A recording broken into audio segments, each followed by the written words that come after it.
Jelly rolls are so fun to sew with.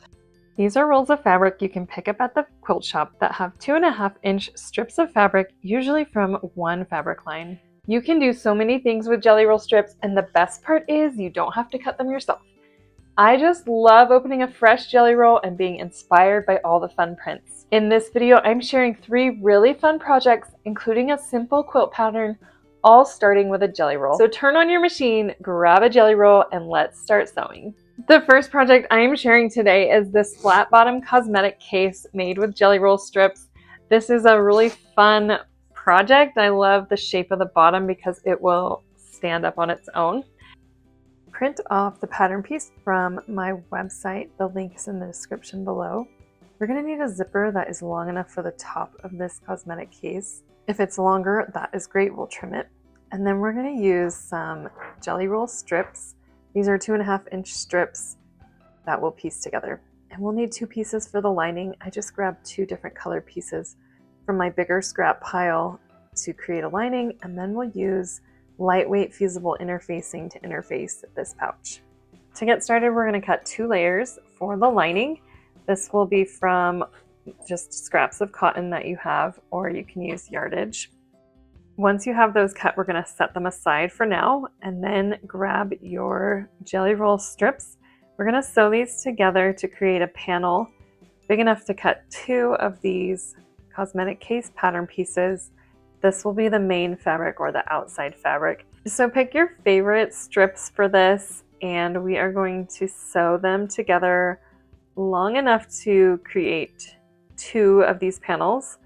So you'll need about 6. I thought maybe I would need 7, but 6 worked great for this.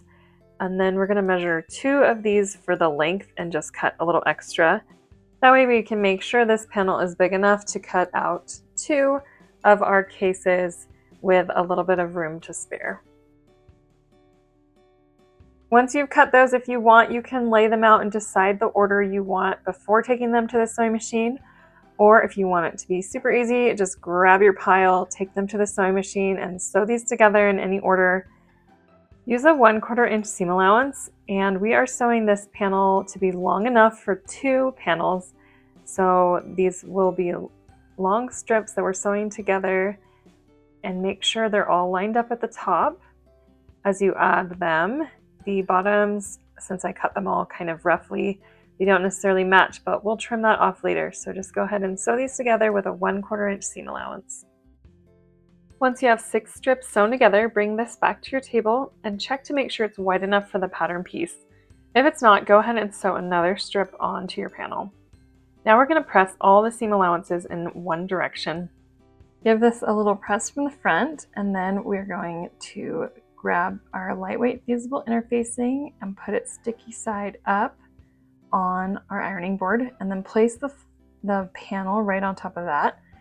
We're going to adhere this to our panel using our iron.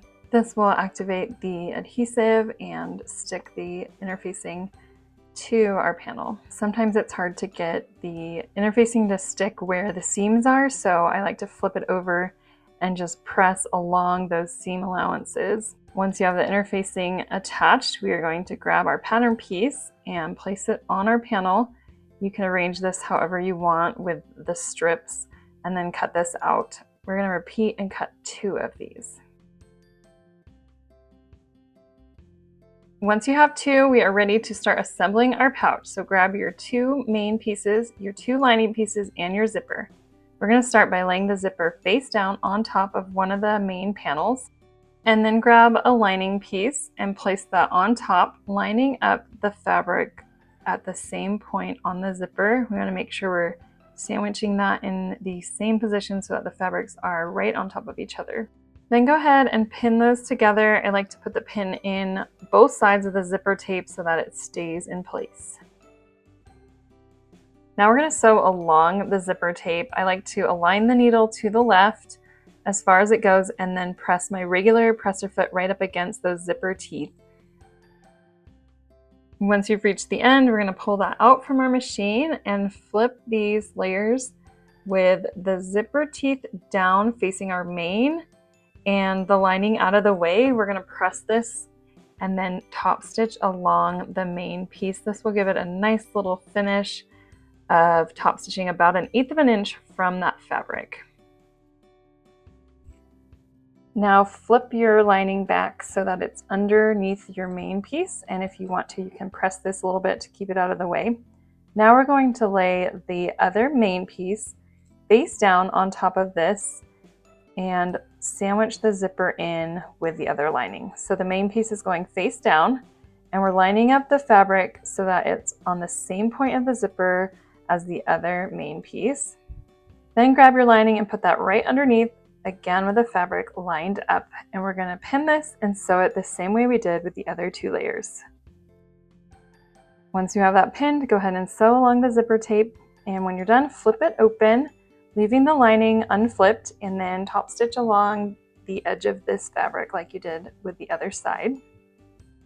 To make this really easy, you can put your presser foot against that tape and then align your needle closer to the middle or to the right so that your stitching is the right distance away from your zipper teeth. Now this is what your zipper pouch will look like so far. Start by opening your zipper into the middle of the pouch. We don't want the zipper to be all the way open because we want it to be inside of our pouch when we're sewing it. And then we're going to flip the lining to the lining and the main to the main, and then just fold that zipper down toward the main fabric and pin it in place. You want to make sure you're lining up all the parts correctly. So fold that zipper in half, line up the corners, and pin them in place. Repeat also with the lining fabric. We're just going to put a few pins in to hold it. And then when you get to the other side of the zipper tape where the pieces are not connected, just make sure you're lining them up with the zipper tape facing the main part of the pouch. Now we're going to sew around the zipper pouch, but we're going to leave all the corners open. So we're sewing the bottom of the lining, the bottom of the main, and the sides. Use about a 3/8 inch seam allowance, and remember to leave those corners open. Trim off the excess zipper tape from both sides of your pouch, and I like to just use sewing scissors, but make sure I'm going in between the little prongs of the zipper. And then through one of the little corners, you can pull your zipper pouch right side out. Then we're going to push the main into the lining. So we're going to see the lining. So this will actually be inside out, but our layers will be together. Once it's all nice and aligned, we're going to find that corner and match up the main and lining, and then pinch it across so that we get that shaped bottom. So you're going to match the seam from the side to the seam from the bottom and just kind of center all those layers, and then flatten them out, making sure you don't have any tucks of fabric in there. Go ahead and pin that, and it will feel a little funny, but just pin it, and then we're going to sew across this to create that shape we want, and that will give us the flat bottom. Repeat with the other side, and then we're going to sew this across 3/8 inch, making sure to backstitch at the beginning and end of your stitching.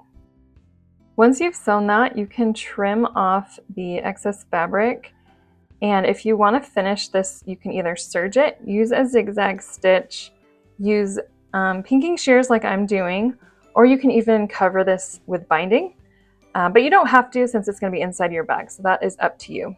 Once you've done that, flip it right side out. You can give this a little press if you want, and it is ready to use. I love how this pouch lays flat and stands up. It makes it so easy to fill with cosmetics, art supplies, or whatever you need a little storage spot for. Next, I'm going to show you how to make a jelly roll log cabin quilt block with a little fun patchwork in the middle. So this uses just 4 strips for the block, but you won't use all of the strips. We'll have extra from these prints inside. This outer border will use about a whole strip. So this block will finish about 11 inches. It's really easy to make, and then you can create a whole quilt by sewing lots of them together. This is a really simple and fun quilt to sew. I also think it's really beautiful and a great way to showcase pretty fabrics. Each block only requires 4 jelly roll strips, but we're not even going to use all of them. So you can save some of these strips for your next block. I'm going to show you how to make one of these blocks, and then you can make as many as you want to make a big quilt. So the first step is to pick 2 strips and trim them down to about 9 inches or so. This doesn't have to be exact. So I'm just placing them right sides together because we're going to end up sewing them. Find 9 inches and give that a rough cut. Now straighten them up, and we are going to draw a line through the middle. So these are 2.5 inches wide. So I'm marking dots 1.25 inches down, and then I'm going to connect them with my fabric marker. Now we're going to sew on either side of this line 1/4 inch from the line. Bring that to your sewing machine, sew straight down 1/4 inch on the left side of the line. Then when you get to the end, flip it around and sew on the other side, again 1/4 inch from that line. Now we are going to cut this open along that marker line using a rotary cutter. This is actually going to make the center for 2 different blocks. So you can set one of these aside, and then one of them we're going to press open with our iron, and then we're going to cut the strip down to 2-inch squares. So this will give us 4 squares, and we're going to use these squares to create a bigger square for the center of our block, and this will be the base for our log cabin that we can start sewing around. Start by sewing 2 squares together with the colors alternating, and then we'll do the same for the other 2. So we'll have 2 rectangles. Once you've done that, we're going to press the seam allowances. Press the seam allowances to one side up and then the other side down. This will help us get nice seams when we're sewing these together. Now we'll sew these together with right sides together, making sure that the top fabrics are the different colors. Each of these seam allowances will lock into the other side, and that will give us a nice finish.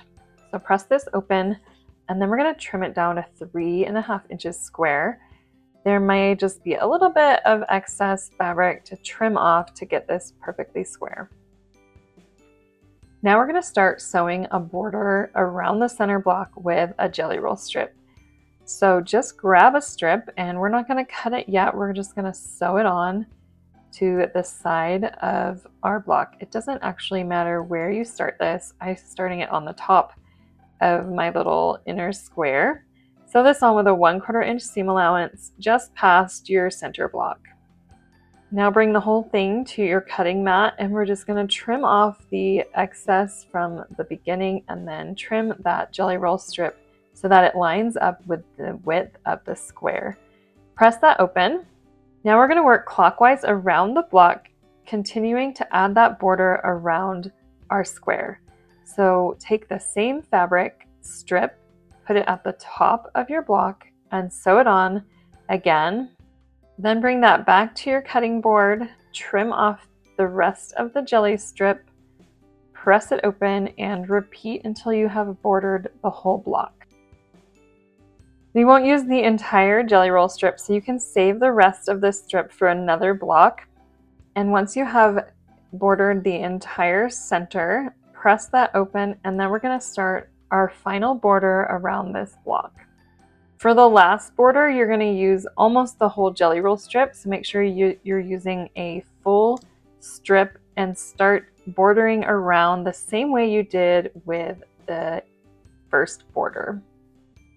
You're just going to keep going around this block with the second border until you're finished. I love doing this because it's pretty mindless. You really don't have to think, you don't have to measure, you just get to start sewing. Put it through your machine, trim it, press, and repeat until you have your whole block finished. Once that's done, give it a good press and your block is done. To make a throw size quilt, I sewed 5 across and 6 down for 30 total blocks. For this size quilt, I used a whole jelly roll and some of a second. This is a super quick project. I'm going to show you how to make these little hand-tied fabric bows, starting with jelly roll strips. This is great because the strip is the perfect width for this project, so you don't have to cut. We'll just trim it down and you can get a few bows out of one jelly roll strip.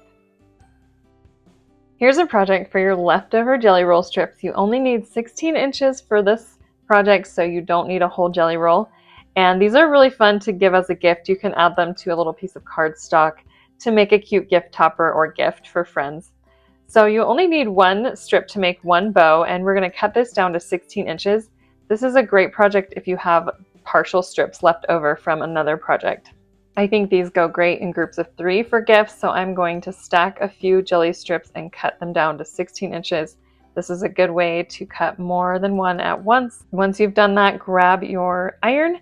We're going to fold these in half lengthwise and press them. This will just make it a little easier to sew. Now we're going to sew from the edges, the small edges, into the middle of the bow, and then leave a space right in the middle. I like to flip mine over to measure where the middle is. I'm going to pick up my machine after I backstitch and then move it forward about an inch or 2, and then keep sewing. And then when you get to the corner, pivot along that short edge and backstitch so that the stitching doesn't come undone. Trim off the corners of the short edge and then taper that seam allowance just a little bit. Repeat on the other side and then turn this right side out using a chopstick.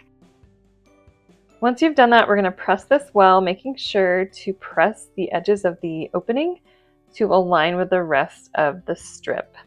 You don't need to close that opening because we are going to glue the bow. Now I'm going to show you how to tie this. So we're going to fold the bow over, grab it with your hands, loop it around, and then pull that loop through. It's a lot like tying a shoe, but your fingers are going to be there in the way, and then we can pull that second loop through and adjust it. I'm going to show you this again just because it is tricky if this is your first time tying a fabric bow. You may have to retie if your tails are not the right length. So we're going to grab it, fold it, loop it around our fingers, and then pull that second loop out, and then just adjust the tails and the bow pieces until you like the way it looks.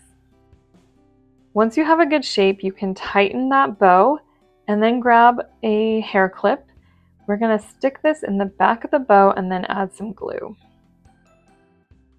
So put this in the loop at the back of the bow and then lift it up and put some glue right in there to secure the fabric to the metal clip. You can still adjust a little bit at this point, and then your bow is finished. These are so fast to make, you can make a whole bunch in an afternoon. Thanks for sewing with me today. For more Jelly Roll projects, click the video above.